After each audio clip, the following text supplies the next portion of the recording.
सूचना केवल हमारे विचार हैं, वित्तीय सलाह नहीं। निर्णय लेने से पहले खुद शोध करें। किसी भी लाभ या हानि के लिए हम उत्तरदायी नहीं हैं। आज हम देख रहे हैं डीसीएम श्रीराम लिमिटेड के 2024-25 Q4 की standalone financial performance. Starting with the sales, पिछले क्वार्टर से सेल्स में -10% का डिक्रीज हुआ है, मगर कंपनी ने पिछले साल के मुकाबले 25.5% का सेल्स इंक्रीज रिपोर्ट किया। Expenses -8.5% quarter on quarter decrease हो गए हैं, जो साल भर के 22.5% के राइज के साथ अलाइन करता है। एक्सपेंसेस में डिक्रीज अच्छा है, लेकिन सेल्स में डिक्रीज निराशा की बात है। ऑपरेटिंग प्रॉफिट, जो पिछले साल के कंपैरिजन में 51% अप हुआ है, quarter on quarter around -17% decrease हुआ है। Operating profit margin OPM annual basis पे 2% से इंक्रीज हुआ है और पिछले क्वार्टर के कंपैरिजन में -1% से डिक्रीज हुआ है। एक्सेप्शनल आइटम्स को ऐड करके अदर इनकम पिछले क्वार्टर के कंपैरिजन में -49% गिर गई, बावजूद इसकी ईयरली डिक्लाइन -12% हुई है। इंटरेस्ट एक्सपेंसेस पिछले क्वार्टर से -2% डाउन हुआ, लेकिन ईयर ओवर ईयर इंक्रीज 29.5% हुआ है। डिप्रिशिएशन कॉस्ट में 5% का क्लाइम देखने को मिला और ईयरली बेसिस पे 43% का इंक्रीज देखा गया। प्रॉफिट बिफोर टैक्स एनुअली 50% बढ़ा, लेकिन प्रोसीडिंग क्वार्टर से -28.5% डिक्रीज हुआ है। इस साल कंपनी ने 34% टैक्स पे किया और क्वार्टरली कंपनी ने 33.5% टैक्स पे किया है। नेट प्रॉफिट ने ईयर ऑन ईयर 50% का इंक्रीज दिखाया, लेकिन लास्ट क्वार्टर से -30% का कंट्रैक्शन हुआ है। इस क्वार्टर के दौरान कंपनी का परफॉर्मेंस इतना अच्छा नहीं रहा।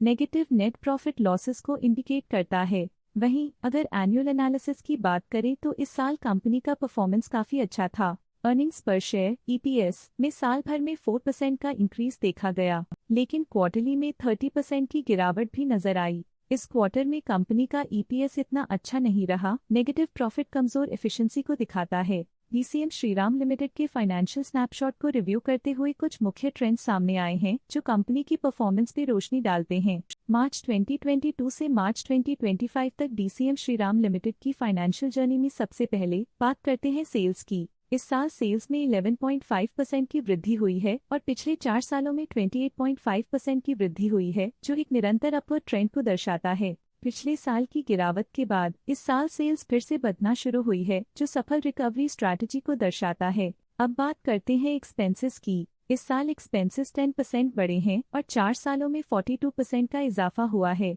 इस साल सेल्स और एक्सपेंसेस एक साथ बढ़ रहे हैं, जो बैलेंस्ड ऑपरेशनल अप्रोच को दर्शाता है। इस साल ऑपरेटिंग प्रॉफिट में 24% की बढ़ोतरी हुई और पिछले 4 सालों में -33% की गिरावट हुई है। लगातार 2 साल की गिरावट के बाद इस साल ऑपरेटिंग प्रॉफिट बढ़ा है, जो ऑपरेशनल रणनीतियों में सुधार को दर्शाता है। इस साल नेट प्रॉफिट में 33% की वृद्धि के साथ पिछले 4 सालों में -46% की गिरावट हुई है।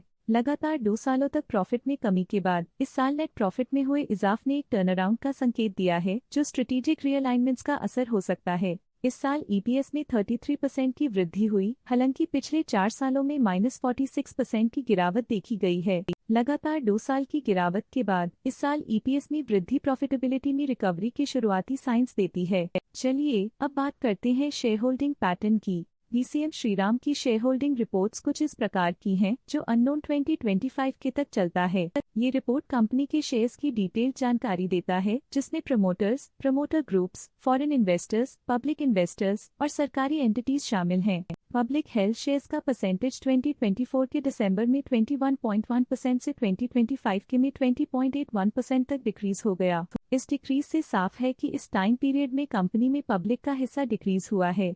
जब कंपनी के शेयर्स का अधिकतम हिस्सा प्रमोटर्स, FII, DII या गवर्नमेंट के पास होता है, तब ये माना जाता है कि कंपनी मजबूत हाथों में है, जो स्थिरता और मजबूत समर्थन को दर्शाता है और इस मार्केट की स्थिरता बनी रहती है।